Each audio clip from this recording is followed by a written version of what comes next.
একটি ঘন অরণ্যে এক দুষ্টু খরগোশ বাস করত। তার নাম ছিল টুটুল। সে ছিল অত্যন্ত চঞ্চল ও দুষ্টুমি প্রিয়। সারাদিন বন্ধুদের সাথে দৌড়ঝাঁপ আর খেলাধুলা করত। একদিন টুটুল অরণ্যের গভীরে এক লাল রঙের অদ্ভুত ফল দেখতে পেল। সে ভাবল, এই ফল নিশ্চয়ই সুস্বাদু হবে। সে ফলটি খেতে যাবে, ঠিক তখনই এক বৃদ্ধ কচ্ছপ বলল, এই ফল খেও না। কিন্তু টুটুল দুষ্টুমি করে ফলটি খেয়ে ফেল। খাওয়ার সাথে সাথে তার শরীরে অদ্ভুত পরিবর্তন আসতে লাগল। তার লোম ঝলমল করতে লাগল, আর সে লাফাতে লাফাতে আরও দ্রুত দৌড়াতে পারছিল।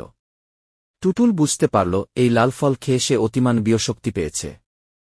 সে এত দ্রুত দৌড়াতে পারছিল যে অন্য প্রাণীরা তাকিয়ে অবাক হয়ে গেল। সে আনন্দে আত্মহারা হয়ে গেল। তার বন্ধুরা, যেমন কাঠবিড়ালি মিনা ও হরিণ রাজু, অবাক হয়ে তার গতি দেখল। সবাই ভাবল, এটি কিভাবে সম্ভব? কচ্ছপ দাদু উদ্বিগ্ন হয়ে বলল, এই শক্তি বিপদের কারণ হতে পারে। ধীরে ধীরে টুটুল অহংকারী হয়ে উঠতে লাগল। সে ভাবল, এখন সে জঙ্গলের সবচেয়ে শক্তিশালী প্রাণী। বন্ধুরা তাকে সতর্ক করতে চাইলে সে তাদের কথা শুনল না। একদিন জঙ্গলের রাজা, বাঘ রুদ্র, ঘোষণা করল যে সে সবচেয়ে দ্রুতগামী প্রাণীকে তার সহকারী বানাবে। টুটুল মনে মনে ভাবল, এবার তার রাজা হওয়ার পালা। বাঘ রুদ্র একটি দৌড় প্রতিযোগিতার আয়োজন করল। এতে অংশ নিল হরিণ, চিতা, খরগোশ সহ অনেক প্রাণী। টুটুল আত্মবিশ্বাসী ছিল যে সে সহজেই জিতবে। প্রতিযোগিতা শুরু হতেই টুটুল এত দ্রুত দৌড়াতে লাগল যে সবার চোখ ছানাবড়া হয়ে গেল।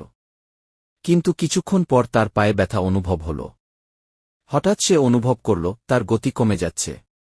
তার লোমগুলো কালচে হয়ে যাচ্ছে। সে বুঝতে পারল তার অতিমানবীয় শক্তি কমে আসছে। কচ্ছপ দাদু দূর থেকে দেখছিলেন।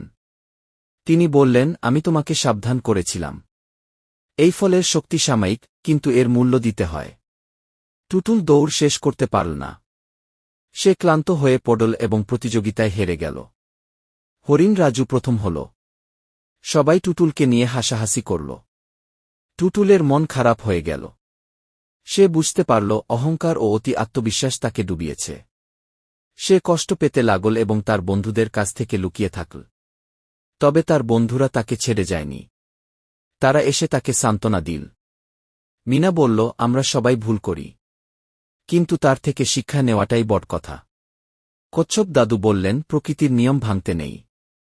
তুমি যদি কঠোর পরিশ্রম করতে, তাহলে ধৈর্যের সাথে প্রকৃত শক্তি অর্জন করতে পারতে। টুটুল লজ্জিত হল। সে বুঝতে পারল শর্টকাট নেওয়া সবসময় ভালো নয়। প্রকৃত দক্ষতা অর্জন করতে হলে পরিশ্রম করতে হয়। সে সিদ্ধান্ত নিল, এবার থেকে কঠোর অনুশীলন করবে এবং সত্যিকারের দ্রুতগামী হতে চেষ্টা করবে, কোনো জাদুর উপর নির্ভর করবে না।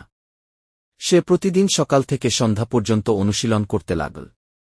তার বন্ধুরাও তাকে সাহায্য করল। সে শক্তিশালী ও দ্রুত হয়ে উঠতে লাগল।